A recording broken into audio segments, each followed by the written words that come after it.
highlights of this edition. The conference to disseminate laws and resolutions passed in the 7th and 8th sessions of the 15th National Assembly. The groundbreaking ceremony for the construction of great solidarity houses for poor and near-poor households in Cần Thơ today.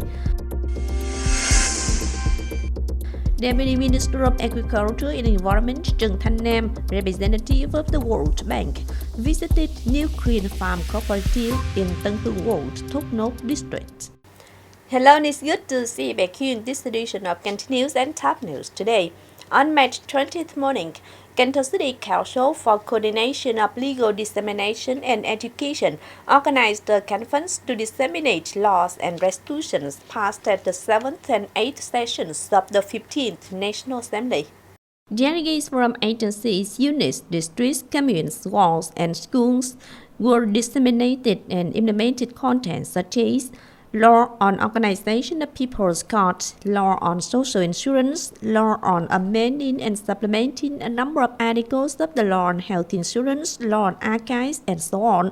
City leader requested delegates to focus on studying the contents carefully and deeply, thereby implementing them within agencies and units, and at the same time organizing implementation, propaganda, and dissemination to the people so that the contents quickly enter life.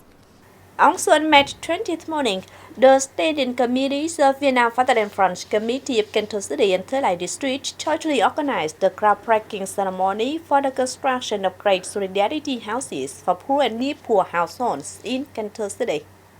Currently, the construction of 20 solidarity houses for poor and near-poor households in the city was started, sponsored by the Beauty Carham Even Real Estate Association in Vietnam with an amount of 1 billion Vietnam dong, contributing together with the party committee, government, and people of Cần Thơ City to achieving the goal of eliminating temporary and dilapidated houses for poor and near-poor households in the city. In 2024, from the Funds for the Poor and Socialization, the city's Fatherland Fronts at all levels has built and repaired 515 solidarity houses with a total value of 25,690 million Vietnam dong.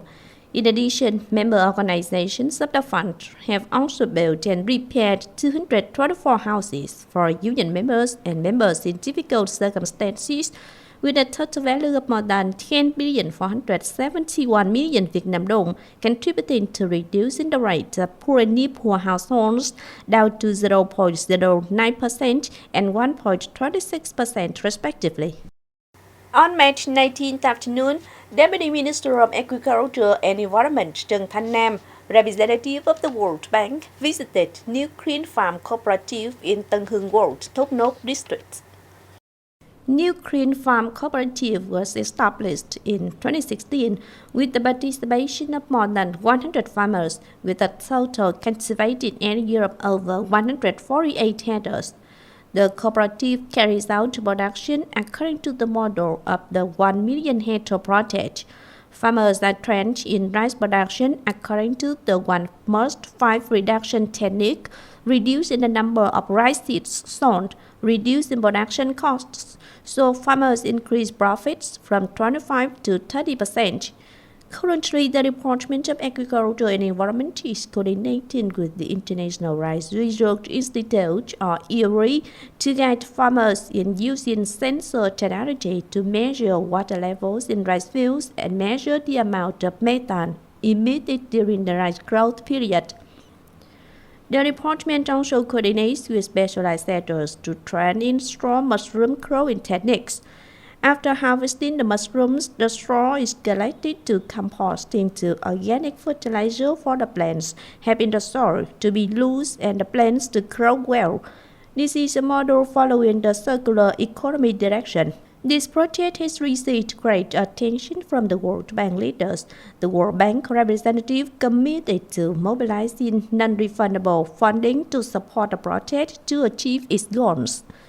Deputy Minister of Agriculture and Environment Trần emphasized that this is one of the effective models and is of interest to the Vietnamese government, hoping that the World Bank will support the project. On March 20th morning, the Center for Journalism Training, Vietnam Journalists Association, and Cần Thơ City Journalists Association jointly opened the training course on podcasting skills.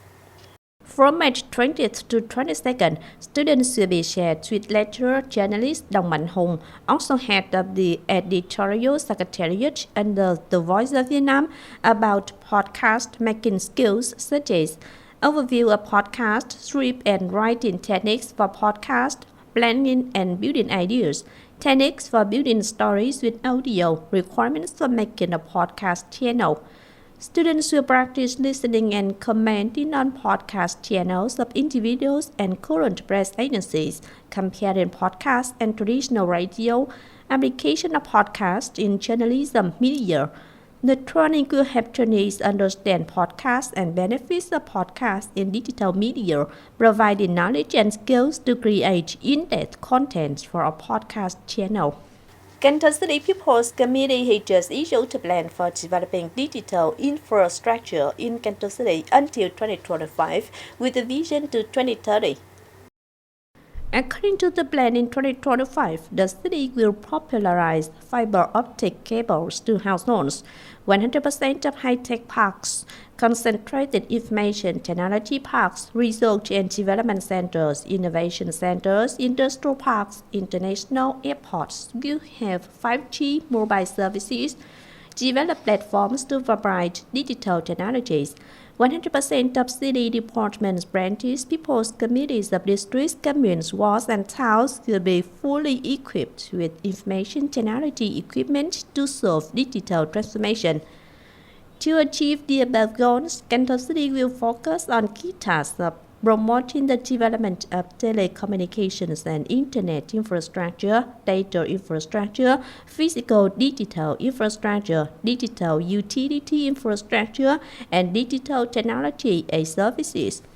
Along with that, the city also implements solutions for institutional improvement, prioritizes the development of digital infrastructure such as transport and energy infrastructure, mobilizes resources, ensures funding and human resources for the implementation.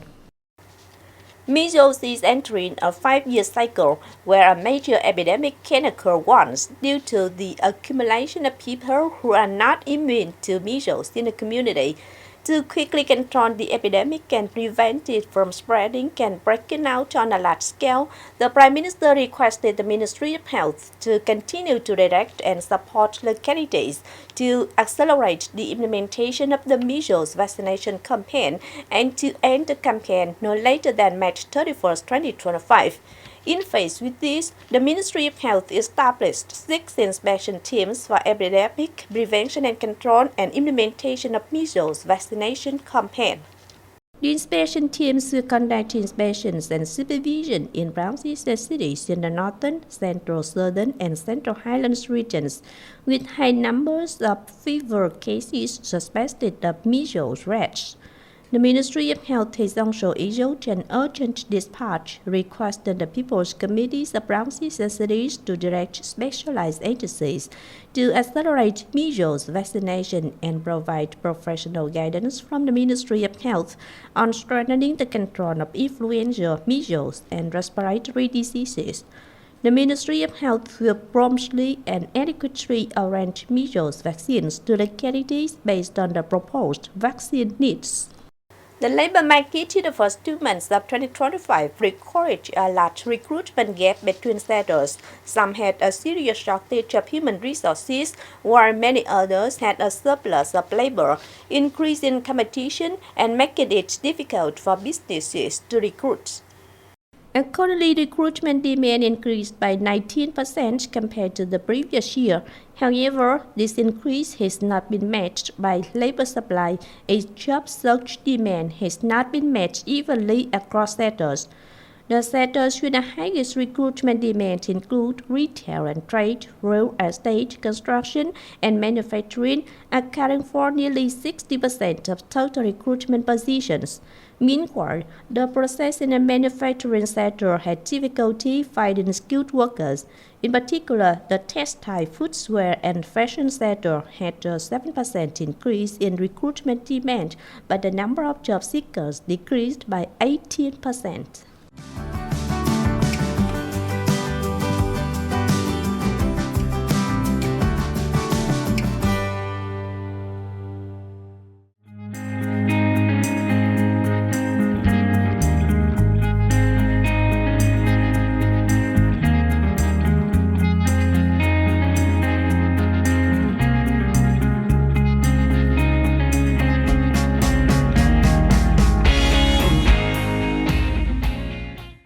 The updated weather forecast on of this edition of continues. If you want to watch again in this bulletin, please log on to our website, kênh TV.vn.